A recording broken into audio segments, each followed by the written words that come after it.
head-to-head.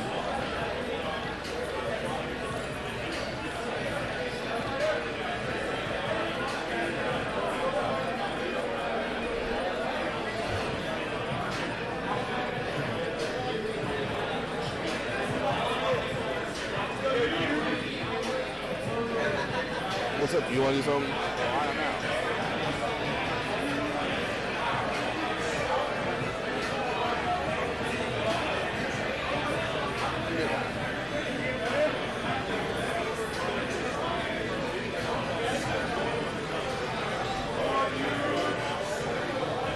All right, just going to be going to PS2 for our first game. It is going to be a Greninja versus Ken. Not gonna lie, I'm a little salty, but that has no place here for the commentary because I just lost to another Greninja, Jahzz0. I don't know why his name slipped me. We're getting into this. So, one of the things that Jahzz0 actually ended up talking to me about in this matchup is simply that it's better to play a much more grounded game versus Greninja. He really wants to call out a lot of aerials that you have and stuff like that. So with, Ken being a very grounded-based character, I don't think, there's going to be a lot of pussies in this situation. But we're going to see how, JollyRoger ends up happening, dealing with it, because he could be playing a very different Greninja from Jahzz0. Yeah, Greninja's pretty slippery, so it might be harder for Jahzz0 to find a hit here. Greninja has a lot of really safe pokes in there, and dash tag especially. Dash tag being really It's very potent, I can't lie about that. Potent. Combo starter, kill confirmed, safe on shield, excellent burst option. I feel like JollyRoger can really control the pace of neutral like that. But Jahzz0 defensive options. Yeah, right as you say that, he's going to get shorted right there. He's going to end up losing the stock there. Let's see what JollyRoger can fire back with. Gonna taking the back air. Yeah, that definitely makes a lot of sense because of the multi-hit properties. He'll just be breaking right through focus. Something that Jahzz is going to take a lot of notice from. So let's see what Jahzz does to adapt to that situation. Because, even going back to other matches and stuff like that I've seen Jahzz play, he gets called out a lot in that lower angle. There's not a lot for Ken to do there. So it's just about not putting yourself in that position, period. Very smart from JollyRoger. Playing a very patient neutral here. But he's going to get clipped a little bit out of the dash right here.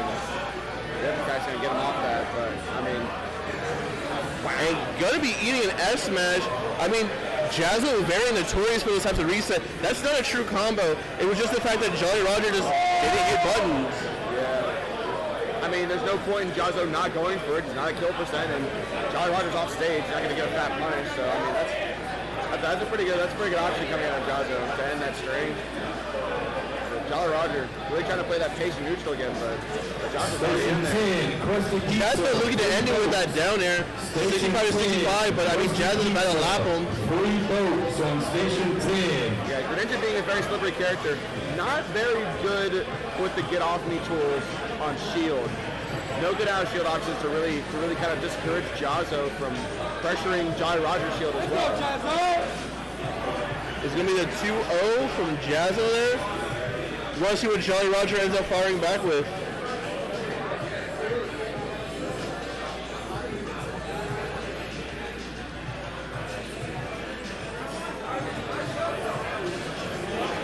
If JollyRoger can do more of what he did on that first stock, with being more patient in neutral interactions, maybe maybe JollyRoger is a little bit too close to Jahzz0's burst range or jump in range. Maybe he wants to be a little bit farther out. Maybe that's where he wants to be playing neutral. He was getting hit a lot less. He's definitely not throwing on any water shurikens, which he'd be throwing on some layers of pressure. We didn't really see him use Shadow Stick either, which, while Shadow Stick is not that great, it just adds a layer of mix. Knowing that your opponent is not going to do these certain options, you always make sure that your opponent is kind of checked. Kind of how Jahzz0 did that S match. He wants JollyRoger to know that he's not afraid to do stuff like that. And kind of putting that type of respect on your name in the match, is a very big thing. Yeah. It never hurts to flash an option that you don't use very often, just to show people, hey, I still got this.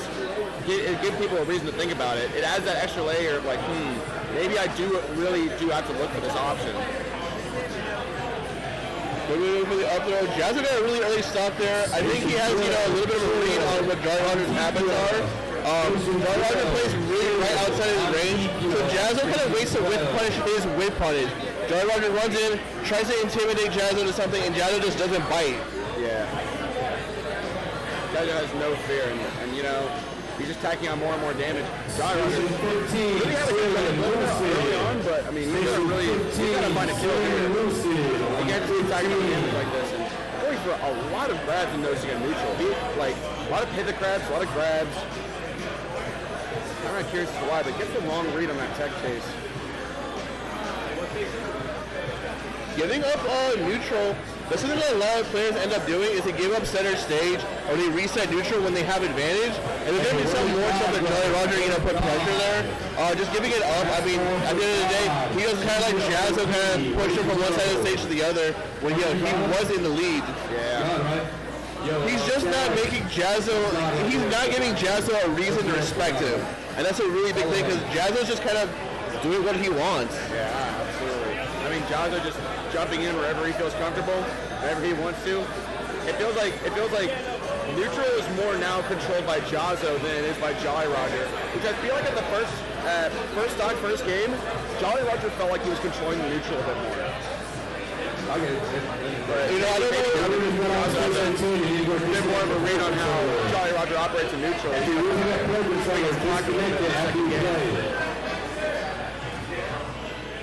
The quick 2-0 to give us some closing thoughts. I definitely want to see JollyRoger, commit a little more.